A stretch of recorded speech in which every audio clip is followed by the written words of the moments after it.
What's cracking? It's your homie Ice Cube. Just wanted to address a few things. Everybody been checking out the internet. My man Katt Williams. First of all, I just want to say, we shot that movie over 20 years ago. So, people have different perspectives, and it's been a long time. I also want to say, every comedian that I've worked with, every comedian that I've put in a movie, I only put them in the movie because I thought they was funny. I thought they was perfect for the part. I tried to put them in a position to win. That's what it's all about, I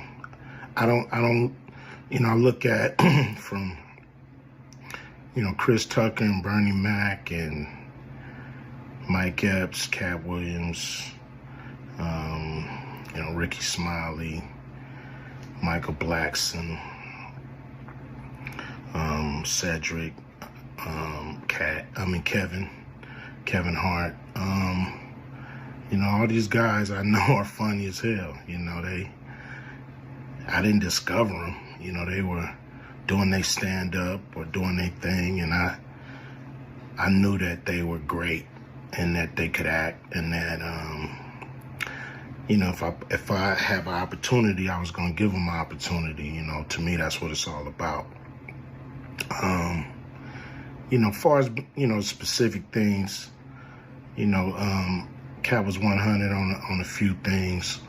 Most of what he was saying, a couple things, I just want to clarify. When we bring in a new, comedian, we do have them try out for different roles. So Ricky did give Money Mike a shot. But when we saw him and, we kind of saw how he moved and how he was, auditioning, we decided that he would be a better, Santa Claus, which was, to me, the perfect casting. When we saw Mike, damn, I call him Money Mike. When we saw Katt, when I saw him, I just knew that he was perfect for Money Mike. Katt, said he wrote his role, which, the role was written, but he enhanced it. This is why Katt was so dope in the movie.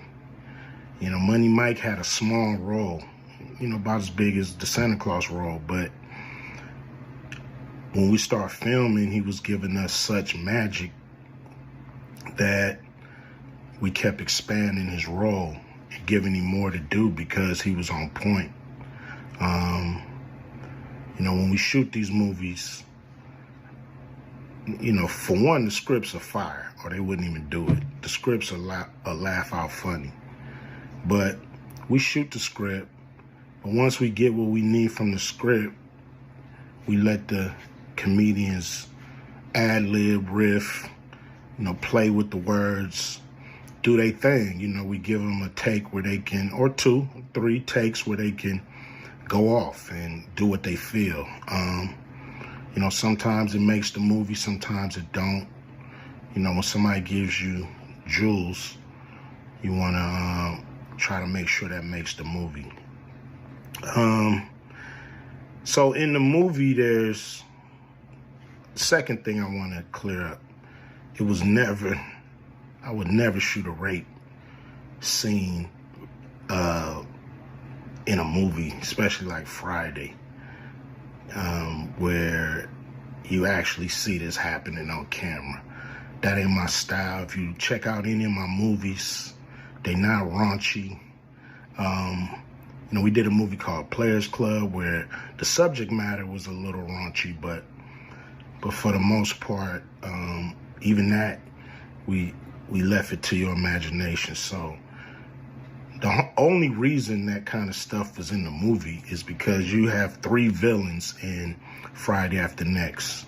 You have the Santa Claus stealing presents. You have Damon, just got out of prison, sweating Craig and Day for the rent money.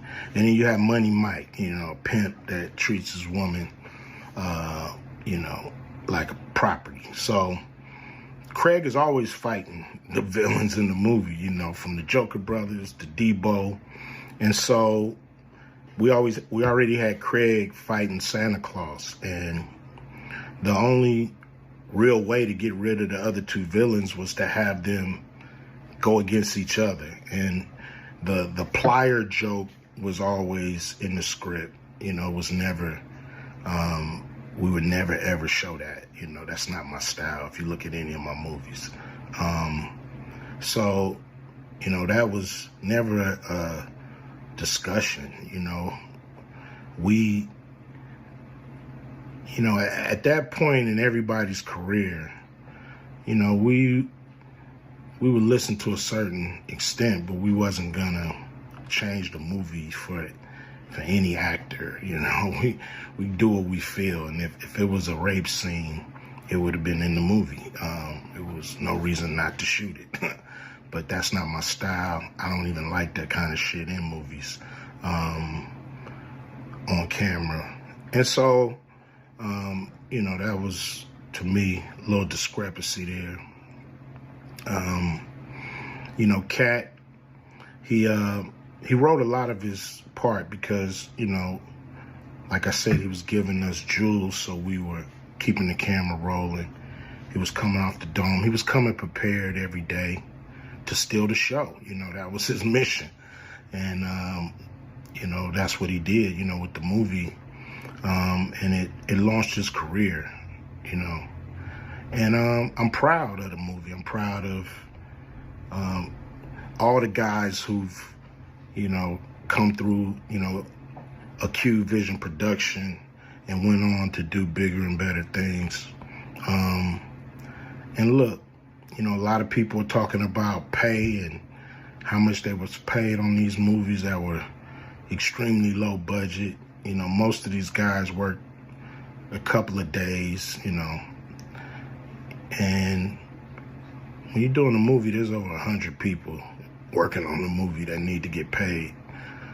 Most of them got to get paid every day. And there's pre-production and post-production. Even after you finish with the actors, you got to pay editors and sound people. And my movies are all about quality. So most of the money go up on the screen. I'm not giving you no bullshit. I'm not giving you no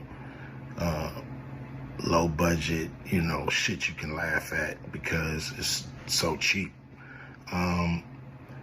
So, we try to put all the money on the screen. And so any actor that's mad at what they got paid, just look at what you was doing. Look at where your career was at the time. Take a look at where it is now.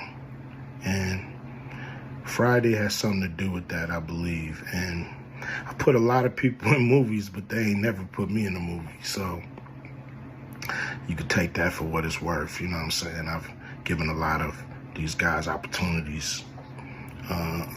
And I still act, so I'm waiting for a call. I ain't got to produce everything or write everything.